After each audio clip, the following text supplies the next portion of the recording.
خوشا به حال انسانی که به شریعت زندگی کنه، خوشا به حال انسانی که رسول دوست داره. 3,500 معجزه‌اش آشکار بوده جناب پیغمبر. یکی از معجزاتش همینه که محتاب دوبله کردن. یگان پیامبری کار نکرده. روز جمعه بگی شنبه میشود. این پیامبر در این شب 7 آسمان و جنت و دوزخ پیش خدا صحنه ها را و چی میگم؟ ما همش از نوری و رسولیم.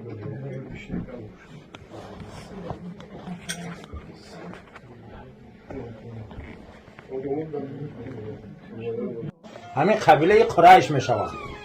یکی از قبیله های بزرگی اسماعیل علیه السلام که این نسل ملت ابراهیم میگن.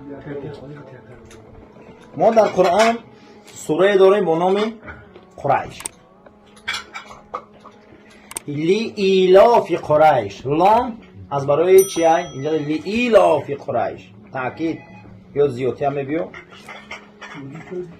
ای مردم قریش، چقدر خدا شما در مهربانی داده. شما آستاندار کعبه، شما خدمتچی کعبه، شما حاجیات میره میتی شوربای چکواتی خدمت میدادی، شما آوی تارت میتی، شما هیچی وظیفه نداره لیکن کاری شما در دنیا یکم کاره. دنیا در پیش ما حیرانه، تمام شاه دنیا پیش شما میروه، تمام دارنده دنیا پیش شما میروه، همش امروز هم میبینی همونجا میروه. خدا میگه لیلاف قریش، این مهربانی منو میگه شما فکر نمیکنه که شما کی اصلا؟ کارت حساب کنه چی ای روی خانه خدا. عربا 1000 الف میگن. 1000 چند میگن؟ الف. همین 1000 الف میگن. الف پایتخت دولت اریتمتیکی بوده است. معنیش همینه که 1000 چند تا نول داره. همین یک شگیرم 3 نول چی معنی داره؟ بیا بندی خدا شیم 1000 شویم.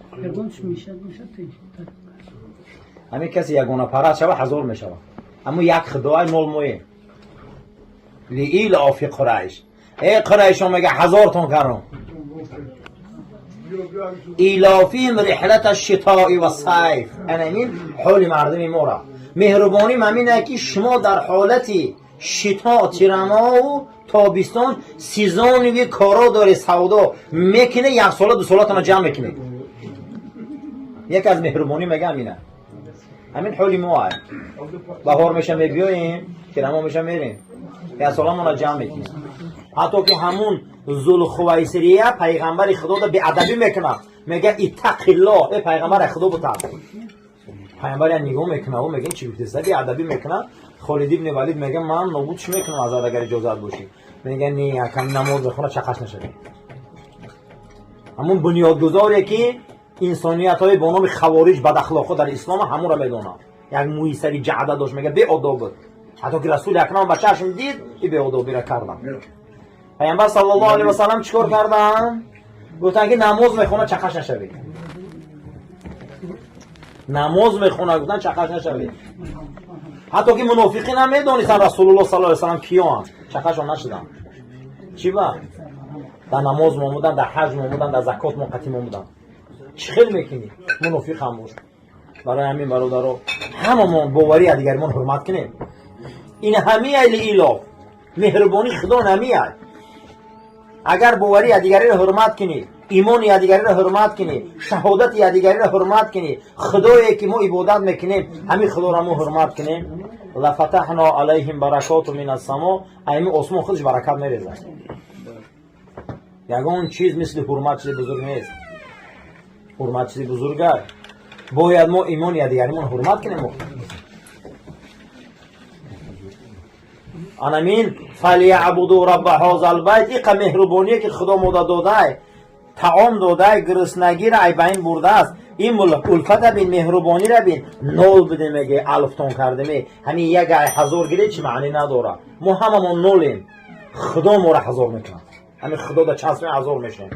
همین نعمت داده. یک کس میپرسه که نماز چی در میخونی؟ این همین سوره دلالت میکنه که برای شکرش.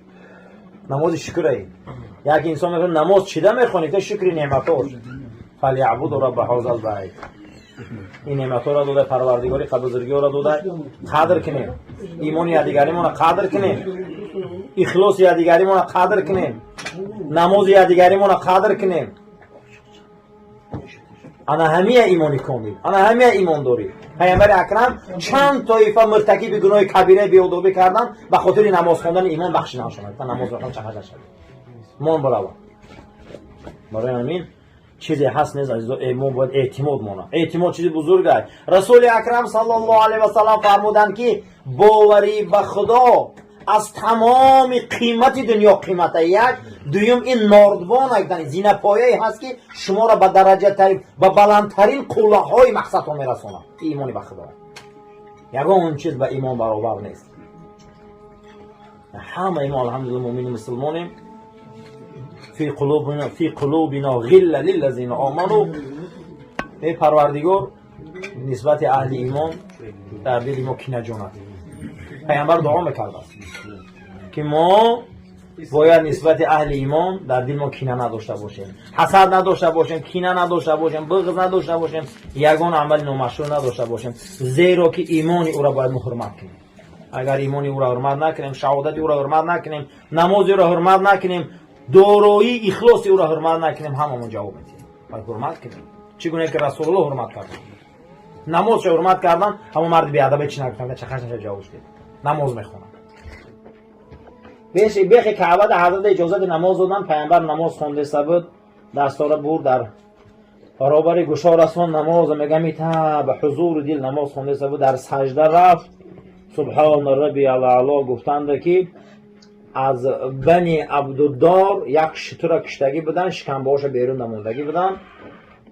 5 نفر عقبه ابن ابی معید، اسود ابن عبدالیغوث، این نفرای به سعادت همشان آمدن و همون شکمبه ها را آوردن. اکنون پیغمبر به صاحب تر دیدن، برای که ابوطالب مردگی است. همین نومر در وقت ضعیف هجوم میکنن.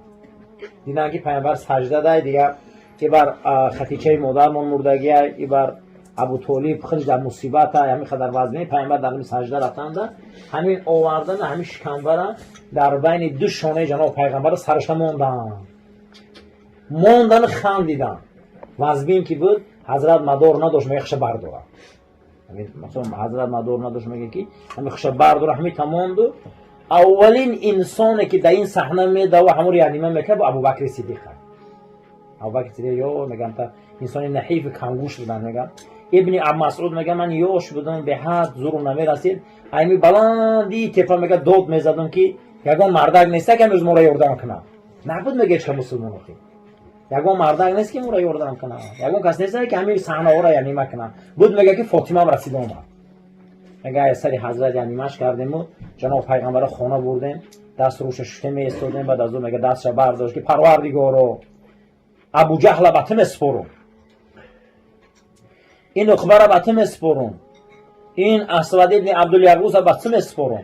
حتی میگه اسود ابن عبدالیغوث بیمار شد، میگه تمامی میگم افلاسیاش میگه ادامش میومد. حتی عقبه ابن ابو معیط میگه جناب پیغمبر میگه جبرئیل اومد میگه خسگیری میگه در این سرش پرتوف، سرش میگه به یک بیماری گرفتار شد، میگم استخوان سرش میتونه به گوش ریخت. همشون در خارترین دوره دنیا گذشتن. بعد پیغمبر آزار دادن. این معجزات احمدی بعد از او جناب پیغمبر میبیو اجازت هجرت میشه و میره من هجرت.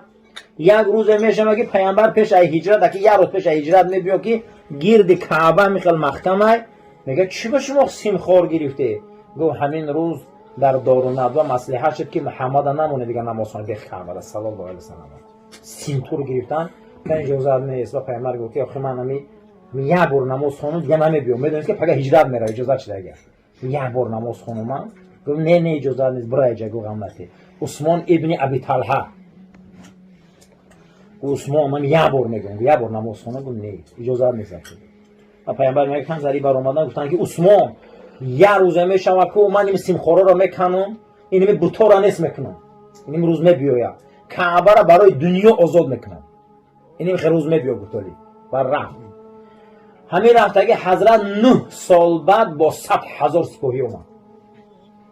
آن روز چند کسان خلچه ابوبکر 100,000 سپاهی قطعی آمد، بوتا را شکست، سیمخوارا را کند، گفت که کلید دست کیه؟ گفتن در دست عثمان ابن ابی طلحه. گفت بیاره شکر وقت شما 9 سال پیش چی گفت بودم تا عثمان ای دست نگیرم کلیت بدیجا همون کلیت گاز قلف داره که همین عثمان میگه در دست هم کلیت خبیدگی ایزو کشید میگه نه که ایزو کشید لیکن میگه درنکی رسول اکرم در ایمان آوردگی به زبان نگفته دیگه دلش ملایم شده میگه وقت میگه هم کلیت دراز کرده همین کلیت جناب پیغمبر کپید ای دست عثمان جدا نشدند که آیه مبارکه قرآن آمد که ای پیغمبر عد الامانات الی اهلها، ای پیغمبر امانتی که در دست عثمانی بن مظعون بود به سوی عثمان گردانته ای کردف نمیزی بود.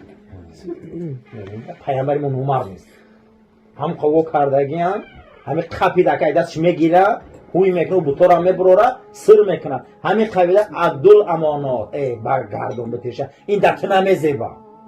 این شایسته ایت نیست برای که نمونه زندگی دایزن میگن تا قپید ای بر عثمان قپید همین حالت میگه آیت نازل شد حضرت میگه همین خیلی جخیدن کلیته طرف دست عثمان و دست عثمان رو برداشتن گفتن ای مردم عثمان این روز رئیس کعبه های تا قیامت رئیس کعبه فخیه تا قیامت مردیش کرد عثمان میگه دیگه نمیدونی وحی الهیه در کرتن نمیگنجه همین بلند کلمه شهادت گفته سر گویی میشه که یه مردی 1000 آدم مسلمان میکنه مردی بلند کرد در زمان ملک فهد کلیت ای خاندان گرفتن دیگه کلیت ای خاندان گرفتن دیگه خاندان دادن همون شب رسول اکرم صلی الله علیه و سلم میگن همون قصر ملک فهد رو اومده در خوش بدورش کرد بخیر زایجات کلیت برده در خاندان عثمان میته که ویا را خدا معلوم کرده گه تو کیه دستی ویا میگیری این وظیفه را خدا داده گه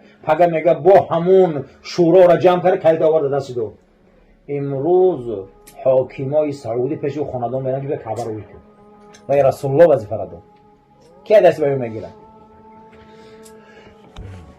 اومد که قطعی سوارهاش اومد که دید جناب پیغمبر در سویشتیان بگو چکور میکنی بچه گو ای تویف اومدم زدیان هم خیلی واقع شد من هم پیغمبر خدا من نسل عبدالمطلبم در آمدن در مکه میترسم وحمون گرفته برای که مکه بر آمده بودم هم شبه من امروز مثال در کوم مثال در عذابم پیغمبر هم خیلی گفت بابا یا گفتن که چند نفر میستاف 8 نفر 4 تا ای پیش شدن 4 تا ای قفا جناب پیغمبر همین تا آوردن در خونه‌اش انداختن و 3 روز دیگه بانی کردن گفتن که ما جورای بابات بودیم به خاطر بابات میکنیم دنیا از دنیا گذر جنگ بدر شد در جنگ بدر مشرکا اسیر غلطیدن از قبیله همین عتبه ابن عدی 40 نفر بود اسیر اومدن که پیامبر اکرم گفتن که هر کس 1000 درهم بیاره به جواب اسیر را در گردنش پول مون که یکی پرسید که ما از قبیله عتبه ابن عدی یک همون مردی به یاد زده طایف اومدن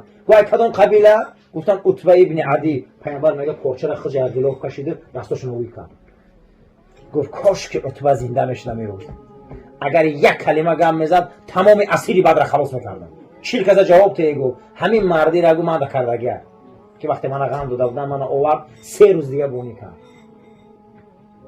جوان مردی دین نداره مردکی دین نداره و مشرک بودن جناب پیغمبر صلی الله علیه و سلم 3000 معجزه شان آشکار ای همه معجزه بزرگشان قرآن عظیم شان تمام اکادمی عالم دنیا جمع شود تمام بزرگ دنیا امروز این علم پیش نفته چون یک قل هو الله سوره آوردن نمیتونن معلومه که قرآن معجزه بوده نمیتونن این همین اینجا الحمدلله ما مسلمانان دستاورد بزرگ داریم این قرآن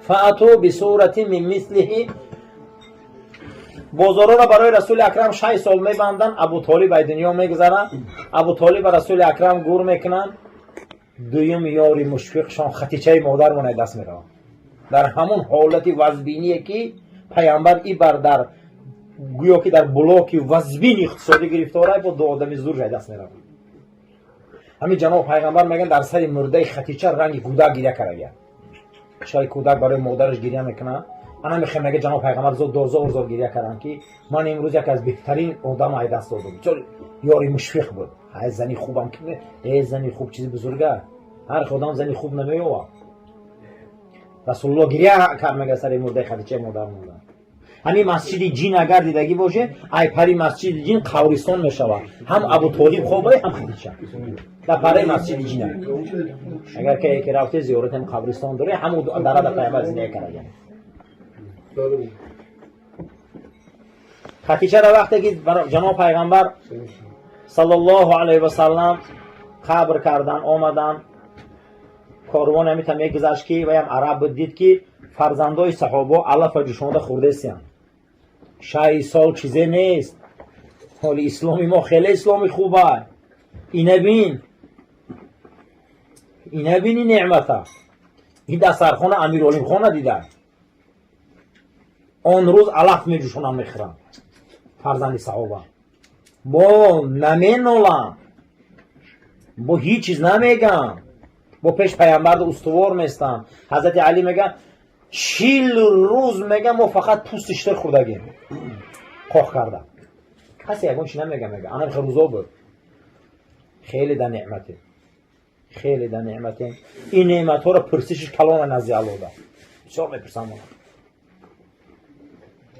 حضرت میگه وقتی که اینا رفتن که در همونجا کی استادگی ابو جهل گفت تاریخ شما را نمیبخشه گفت فرزندای عبدالمناف هم پیمانی شما نبودن که شما بایر نام نمیتی عیب بر شما وای بر شما میگه ننگشون آمده گفتن که قرارداد بیارید قرارداد وقتی که آوردن قرارداد نوشتگی رفت آوردن خیلی دیگر همش جابجا شده قرارداد در هم دادن گفتن گوزنه که محمد صلی الله علیه و سلم مایل قطعی همون پیرواش بیای بازار در خرید فروش کردن دیره حضرت 6 سال بود حضرت آمدن گفت که مایل بازار هم بیخی کعبه دم رحم تی نماز کنه